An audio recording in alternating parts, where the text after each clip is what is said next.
Hello and welcome to food મંત્ર by Surabhi Vasa.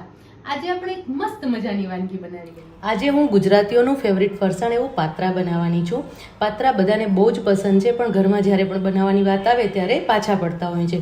તો આજે હું એકદમ સરળ રીતે તમને પાત્રા કેવી રીતે ઘરે બનાવવાના એ હું શીખવાડું છું. એના માટે મેં અત્યારે અરુના પાન લીધેલા છે.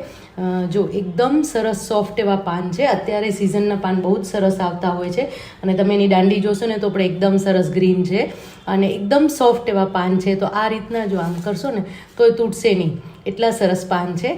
તો આવા પાનની આપણે પસંદગી કરવાની છે અને આ પાનની પસંદગી કર્યા પછી જે આ જે મોટી નસ છે ને આ નસને કાઢી લેવાની છે. આ નસને કાઢવી ખૂબ જ જરૂરી છે, કારણ કે જો આ નસ તમે પાત્રા બનાવશો એની સાથે હશે ને તો ગળામાં ખરાશ આવશે અને ગળામાં તમને દુખવા લાગશે. એટલા માટે ખાસ આ પાનની જે નસ છે એ કાઢી લેવાની છે. સૌથી પહેલાં તો પાનને સરસ રીતે ધોઈ અને કોરા કરી લેવાના છે. મેં બધા જ પાનને ધોઈ લીધા છે અને સરસ રીતે કોરા કરી લીધા છે અને હવે આપણે એની આ નસ જે છે એ કાઢી લેવાની છે. જો સૌથી પહેલાં તો પાનને આ રીતે પલટાવી લેવાનો છે અને પછી એને આપણે દાંડીને આવી રીતે રાખી અને આવી રીતે છરીથી એને કટ કરી લેવાનું છે. ખાસ ધ્યાન રાખવાનું છે કે આવી રીતે તમે છરીથી કટ કરશો ને એટલે આ જે આખી જે નસ છે ને એ સરસ રીતે નીકળી જશે. પાંદડા એટલા બધા તાજા છે ને કે એની નસ પણ એકદમ સોફ્ટ છે, એટલે ઇઝીલી આવી રીતે નીકળી જાય છે. તો આ રીતે આપણે નસને કાઢી લેવાની છે. જો આ રીતે નસ છૂટી પડી જશે અને તમે જોઈ શકો છો કે આની જે સાઈડની નસ છે ને એ બહુ વધારે કડક નથી, એટલા માટે આપણે એને કાઢવાની જરૂર નહીં પડે. અને પછી અહીંયા ઉપરનો જે ભાગ હોય એને આવી રીતે કાઢી લેવાનું છે, એટલે એકદમ સરસ રીતે પાન એકદમ સોફ્ટ થઈ જશે. તમે આમ દબાવશો ને તો ક્યાંય પણ તૂટશે નહીં, એ રીતનો એકદમ સરસ સોફ્ટ પાન તૈયાર થઈ જશે. આવી રીતે બધા જ પાનની નસ કાઢી લેવાની છે. જો આ જે પાન છે એ એનાથી થોડા પ્રમાણમાં મોટો છે, તો આ જે પાન છે એની આ જે સાઈડની નસ છે ને એ પણ આપણે કાઢી લેવાની છે. તો એના માટે સૌથી પહેલાં કઈ રીતે કરવાનું છે હું તમને બતાવું. જો તમે ઈચ્છતા હો ને તો આવી રીતે કાતરથી પણ કરી શકો છો. જ્યારે કાતરથી કરો ત્યારે આવી રીતે પાનને ફોલ્ડ કરી દેવાનું છે અને પછી આવી રીતે ઉપરથી કટ કરી લેવાનું છે અને પછી એની જે નસનો ભાગ છે એને કટ કરી દેવાનું છે. હળવે હળવે તમારે કટ કરી દેવાનું છે. આમ કરવાથી શું થશે કે પાનમાં થોડો કટ આવશે પણ સરસ રીતે નસ નીકળી જશે. તો તમે જો છરીથી ન ફાવે તો કાતરથી પણ કરી શકો છો. અને આ જે છે સાઈડની નસ છે એને પણ આપણે કાઢી લેવાની છે. બહુ જ પતલી નસ છે છતાં પણ આપણે એને કાઢી લઈશું. તો આવી રીતે એને આમ કરી અને રિમૂવ કરી દેવાની છે. જો આ રીતે આપણે એને રિમૂવ કરી દેવાની છે. કોઈ મોટા પાન હોય તો એને આ રીતે ની જે નસ છે એ કાઢી લેવાની છે, નહીં તો ખાલી વચ્ચેની નસ તમે કાઢશો ને તો પણ ચાલશે. તો આ રીતે આપણે પાનની નસ છે એને રિમૂવ કરી રહ્યા છીએ. તો આ જ રીતે બધા જ પાન સૌથી પહેલાં આપણે તૈયાર કરી લેવાના છે. અત્યારે મેં 250 ગ્રામ પાન લીધા છે અને આ રીતે બધી જ એની નસ કાઢી લીધી છે. જો તમને બતાવું હું, જે પણ મોટા પાન છે એની સાઈડની પણ નસ કાઢી છે અને જે ઝીણા પાન છે એની બધી જે વચ્ચેની નસ છે એ બધી સરસ રીતે કાઢી લીધી છે. તો આ રીતે બધી જ નસ કાઢી અને મેં પાંદડા તૈયાર કરી લીધા છે. હવે આપણે પાંદડા માટેનું પાત્રા બનાવવા માટેનું બેટર તૈયાર કરી લઈએ. અહીંયા મેં 250 ગ્રામ પાંદડા લીધા છે, એની સામે મેં 2 કપ ચણાનો લોટ લીધેલો છે. તો સૌથી પહેલાં આપણે ચણાનો લોટ છે એને બાઉલમાં લઈ લઈશું.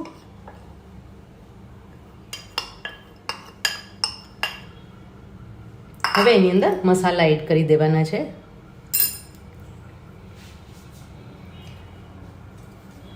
એક ચમચી લીલા મરચાંની પેસ્ટ ઉમેરીશું.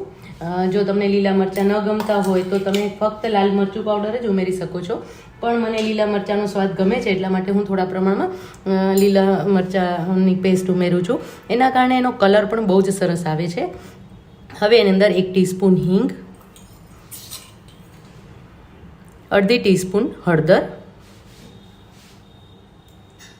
2 ટીસ્પૂન ધાણા જીરું ઉમેરી લઈશું,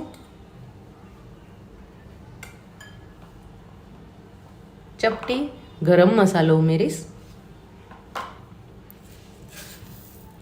4 ચમચી ખાંડ એડ કરી દઈશ. જે પાત્રા છે એ થોડા એમાં ખટ્ટાણ અને ગળપણ એ બંનેનો સરસ સ્વાદ હોય છે, એટલા માટે એની અંદર ખાંડ ઉમેરવી ખૂબ જ જરૂરી છે. ઘણા લોકો પાકું કેળું ઉમેરતા હોય છે, ઘણા લોકો એની અંદર ગોળ ઉમેરતા હોય છે અને ઘણા લોકો ખાંડ ઉમેરતા હોય છે. હું ખાંડ એડ કરતી હોઉં છું. હવે એની અંદર 1 ચમચી તેલ એડ કરી દઈશું. મોણ માટેનું આપણે તેલ એડ કરવાનું છે.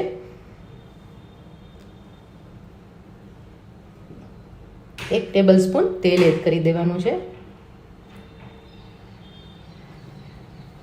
અને હવે એની અંદર સ્વાદ પ્રમાણે મીઠું એડ કરીશું, એટલે કે 2 ટીસ્પૂન આપણે મીઠું એડ કરી દઈશું. પાંદડાના ભાગનું પણ મીઠું આની અંદર જ આવી જશે, એટલા માટે આપણે 2 ટીસ્પૂન મીઠું એડ કરી રહ્યા છીએ. હવે ખટાશમાં એટલે કે ગળપણમાં આપણે ખાંડ એડ કરી. ખટાશમાં ઘણા લોકો મેં કહ્યું એ પ્રમાણે ગળપણમાં જે રીતે પાકા કેળા એડ કરતા હોય છે એવી રીતે ખટાશમાં દહીં એડ કરતા હોય છે. દહીંની સાથે સાથે લીંબુ એડ કરતા હોય છે, આંબલીનું પાણી પણ એડ થતું હોય છે. મારા ઘરમાં હું દહીં એડ કરતી હોઉં છું. થોડુંક ખાટું એવું દહીં હોય તો એ લગભગ 2 થી 3 ટેબલ સ્પૂન જેટલું હું એડ કરતી હોઉં છું. તો એ એડ કરી દઈશું અને હવે એને મિક્સ કરી લેવાનું છે.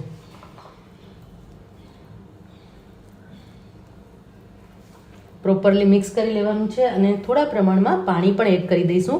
આપણું આ જે બેટર છે એ એકદમ ઢીલું પણ નહીં અને એકદમ ઘટ્ટ પણ નહીં, એવું બેટર આપણે તૈયાર કરવાનું છે.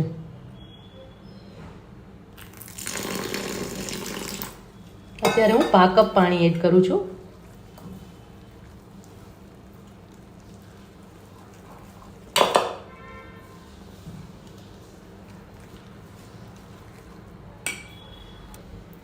ખીરું સરસ મિક્સ થઈ ગયું છે. જો આ રીતે લચકા પડતું ખીરું તૈયાર કરવાનું છે.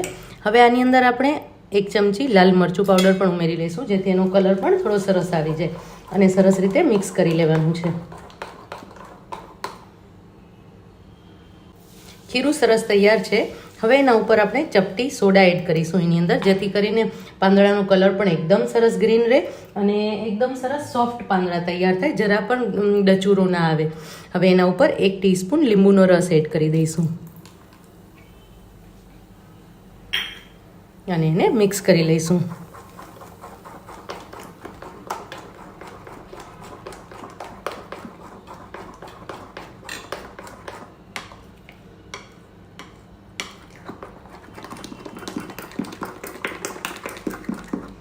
પાત્રા માટેનું એકદમ સરસ બેટર તૈયાર થઈ ગયું છે. જો આ રીતની ડ્રોપિંગ કન્સિસ્ટન્સી હોવી જોઈએ, વધારે ઘટ પણ નહીં અને વધારે ઢીલું પણ નહીં, એટલે કે રનિંગ કન્સિસ્ટન્સી નથી રાખવાની, આપણે ડ્રોપિંગ કન્સિસ્ટન્સી રાખવાની છે.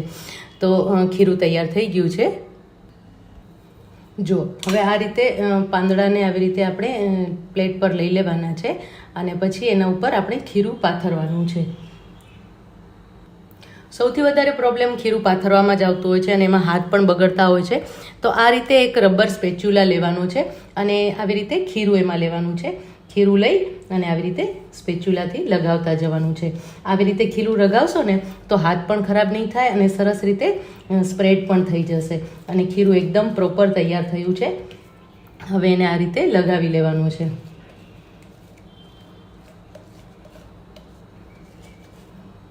જો આવી રીતે સ્પ્રેડ કરતા જઈશું આપણે. એક પાંદડા પર સ્પ્રેડ થઈ જાય એટલે એના ઉપર બીજું પાંદડું મૂકવાનું છે, પણ એ બીજું પાંદડું મૂકીએ ને તો એને આવી રીતે રિવર્સમાં મૂકવાનું છે. આવી રીતે મૂકશું આપણે. બીજું પાંદડું આવી રીતે તૈયાર કરીશું. હવે ફરીથી ને હંમેશા પાંદડા છે ને આવી રીતે ઊંધા રાખવાના છે, એટલે કે જે એની રાઈટ સાઈડ ડાર્ક ગ્રીન ભાગ છે ને એ પાછળની બાજુ રાખવાનું છે. તો પાંદડા જ્યારે તૈયાર થશે ને ત્યારે એનું લુક બહુ જ સરસ આવશે. એના માટે ખાસ પાંદડા જે છે એને આવી રીતે ઊંધા જ રાખવાના છે અને મેક્સિમમ 3 થી 4 પાંદડા જ એક સાથે લગાવી અને એનો રોલ વાળવાનો છે. એવી રીતે તમે રોલ વાળશો ને તો એકદમ પરફેક્ટ તમારા પાંદડા તૈયાર થશે. હવે ફરીથી આને પલટાવીને આ રીતે મૂકીશું. પલટાવીને ફરીથી આ રીતે મૂકીશું. હવે આના ઉપર આપણે લગાવી લેવાનું છે. જો આ રીતે લગાવતા જવાનું છે. આવી રીતે મેં 4 પાંદડા તૈયાર કરી લીધા છે. હવે શું કરવાનું છે કે પેલા સાઇડ્સ છે ને એને આમ કવર કરી લેવાની છે. આવી રીતે સાઇડ્સ કવર કરી અને એના ઉપર પણ થોડું લગાવી લેવાનું છે. સાઇડ્સ ઉપર બહુ વધારે નથી લગાવવાનું, નહીં તો રોલ વાળશું ને તો બહાર નીકળી જશે, એટલા માટે. અને હવે એનો રોલ વાળી લેવાનો છે. આવી રીતે રોલ વાળી લઈશું આપણે. જો કેટલો સરસ રોલ દેખાઈ રહ્યો છે ને, અને રોલ એકદમ ઇઝીલી તૈયાર થઈ જાય છે. બસ આ રીતે આપણે બધા જ રોલ તૈયાર કરી લઈશું.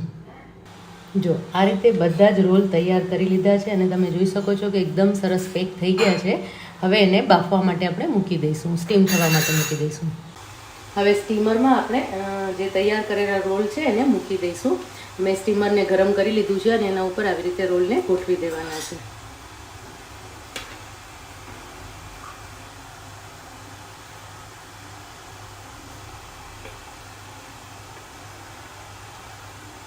બધા જ રોલને આવી રીતે ગોઠવી લેવાના છે અને એના ઉપર એકદમ લાઇટ ખીરું પાથરી દેવાનું છે. એકદમ હળવા, એકદમ થોડા પ્રમાણમાં જ ખીરું પાથરીશું. આવી રીતે થોડુંક ખીરું પાથરી દઈશું, જેથી કરીને ઉપર પણ થોડો સ્વાદે મળે અને એકદમ સરસ રીતે ચોંટી પણ જશે.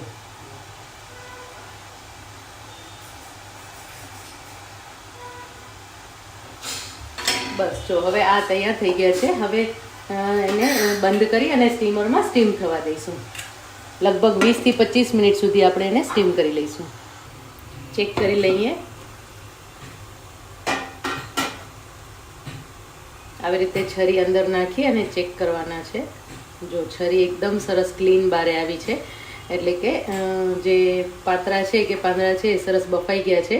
હવે ફ્લેમ ઓફ કરી દેવાની છે અને આ જે પાંદડા છે એને થોડા ઠંડા થવા દેવાના છે. એકદમ ઠંડા થઈ જાય ને પછી જ એને કટ કરવાના છે, તો જ એકદમ સરસ પીસ થશે. હવે આ પાંદડાને આપણે ઠંડા થવા દઈએ.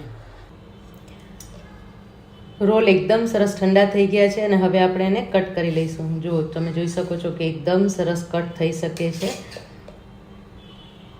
જો આ રીતે એકદમ સરસ પાત્રા તૈયાર થઈ જાય છે અને બંને બાજુ તમે જોઈ શકો છો કે એકદમ સરસ ટાઈટ પણ છે અને એનો કલર પણ એકદમ સરસ દેખાઈ રહ્યો છે. હવે આ બધા જ પાત્રાને આપણે કટ કરી લઈશું. પતલા, બહુ જ વધારે પતલા નથી કરવાના અને બહુ વધારે જાડા પણ નથી કરવાના. તો આ રીતે આપણે બધા પતરા જે રોલ તૈયાર કર્યા છે ને એને કટ કરી લેવાના છે. અને તમે જોઈ શકો છો કે ક્યાંય ખુલતો નથી રોલ, એટલે કે એકદમ સરસ ચોંટેલો છે અને ક્યાંય ખુલતો નથી. એટલે સરસ રીતે તમે આને તળી પણ શકો, વઘારીને પણ ખાઈ શકો અને રસાવાળા પાત્રા પણ બનાવી શકો છો. તો હવે આપણે આ રીતે બધા જ પાત્રાના રોલને કટ કરી લઈએ. બધા જ રોલને કટ કરી લીધા છે અને તમે જોઈ શકો છો કે રોલ એકદમ સરસ ચોટેલા છે, એટલે કે પાત્રા જે છે એ ક્યાંયથી ખુલ્યા નથી. જો રોલ એકદમ સરસ ટાઈટ વાળ્યા હશે તો જરા પણ ખુલશે નહીં. તો આ રીતે મેં બધા જ જે રોલ હતા એને કટ કરી લીધા છે અને પાત્રા તૈયાર કરી લીધા છે. પેનમાં તેલ લઈશું.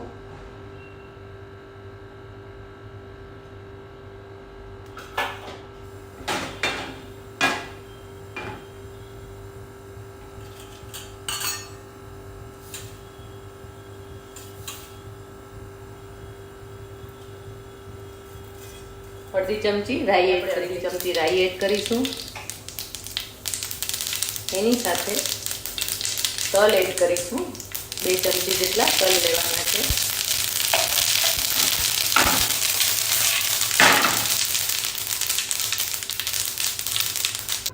હવે એની અંદર લીલો મરચો અને લીમડો એડ કરી લઈશું.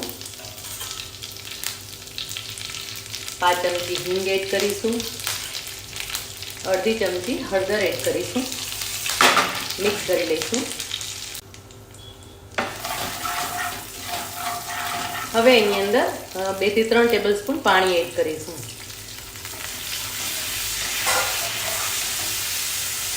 આમાં તમે રસાવાળા પાત્રા પણ બનાવી શકો છો. રસાવાળા પાત્રા બનાવવામાં આંબલીનું પાણી એડ કરવામાં આવે છે. આ પાણી એડ કરીને એની અંદર આંબલીનું પાણી અને ગોળ એડ કરવામાં આવે છે, તો રસાવાળા પાત્રા તૈયાર થાય છે. અત્યારે આપણે રસાવાળા પાત્રા નથી તૈયાર કરતા, પણ થોડા ટેસ્ટી એવા પાત્રા તૈયાર કરી રહ્યા છીએ.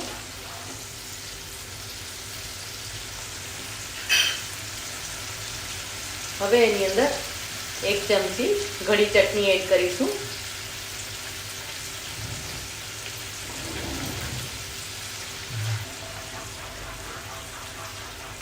મીઠી ચટણી જે આપણે બનાવતા હોય છે ને, અત્યારે મેં આમચૂર અને ગોળની ચટણી બનાવેલી છે, તો એ ચટણી મેં એડ કરી દીધી છે.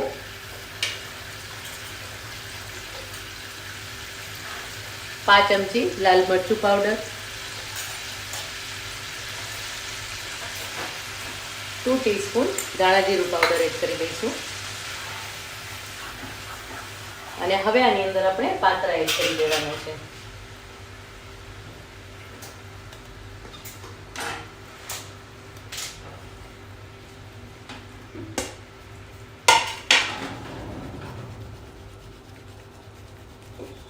પ્રોપરલી મિક્સ કરી લેવાના છે. હળવા હાથે મિક્સ કરવાના છે જેથી કરીને પાત્રા તૂટી ન જાય.